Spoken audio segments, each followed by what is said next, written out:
Hi, my name is Anna, and I am in Brother Meeker's The Developing World class. And for this class, we watched a little clip called The Time for Education. And the purpose of this video was to follow about 7 children, but the video that we saw covered about 4 of the 7 children.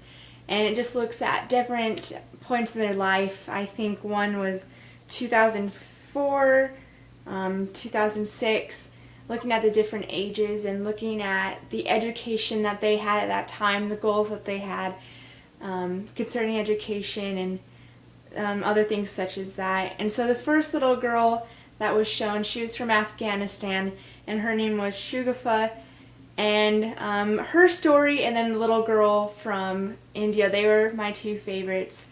And so just a little bit of information. The little first clip that they gave showed that 1/3 of children aren't in school in Afghanistan.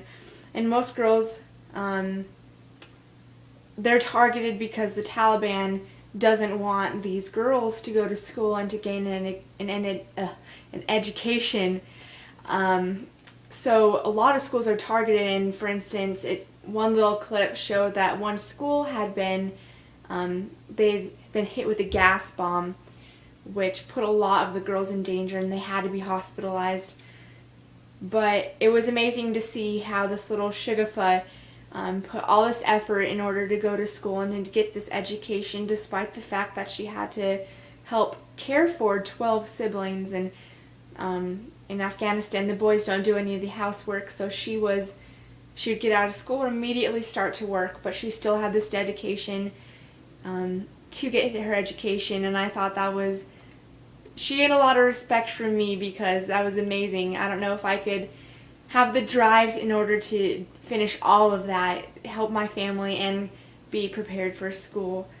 And then the second child that they followed was a little boy from Brazil, and his name was Jefferson. And the little thing that they gave before for that video was that in 2003, Brazil started to pay poor families to keep their kids in school, and employment rate went up and dropouts decreased. But Brazil's poorest children finished only for about 4 years. But the coolest thing was that in the clip it said that nearly every child is in primary school. So that is amazing. My brother served in Brazil for his mission, and he served in a lot of areas where they had huge slums, for instance in Sao Paulo, and a lot of kids would be drawn into the drug culture and other things like that because they needed the money. So I think it's awesome that Brazil is trying to put a better effort to get these kids out of the slums and help them have a better future. And this little boy has all these dreams, wanting to be a soccer player, wanting to be a math teacher, and really these schools are helping that little boy and many other children have a better future than what they could have had if they didn't go to school and were just stuck in those slums. And actually some of the stories that my brother told me about Brazil, and some of the little stories just from the clip, are kind of frightening.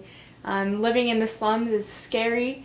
You don't know when raids will come from violence with the police as well as with those that are involved with drugs. So I think it's awesome that Brazil is working harder to try and keep kids in school, and they have the after-school programs, which also are to help those kids excel again, not just only in school. And so the third little girl, her story was my favorite. Her name is Naraj, and she is from India, and her story actually made me very sad because it showed this little girl saying, she wanted to open up a school and had all these hopes and dreams, and what ended up happening was her family needed her help in order to care for sheep and other animals, and to just help their family prosper. And pretty much her dreams were put to the side, and she would attend night school in order to continue her education, but eventually she wasn't able to do that, and then it ended up being that that night school was closed because a lot of other girls and other kids were going to the day school, which was offered by India. So pretty much she kind of gave up on that dream and instead was putting all her effort into helping her family. And so I kind of thought it was sad because this little girl had all these little hopes and dreams, but obviously she needed to help her family in order for them to prosper and to have the money and the needs for survival. And then the last little bit was about a little boy from Japan, and it said that Japan's secondary school enrollment rate is nearly 100%. But the thing that I thought was crazy was the fact that they actually have a preschool that is offered by China, that kids can start at 1, and in there they'll start to learn English and other things such as that. So their education starts very young. And so by the time they're in the first grade, which is like when they start real school, they're able to quickly learn how to read, and it's quite easy for them to learn new things. But I think it was just the weirdest thing to think about is, well, not weird, but it was cool to think about all the different countries and the ways in which they value education and the way that they put their kids in school and the way that their kids value the education. And comparing all the different countries to America, education for me is very important.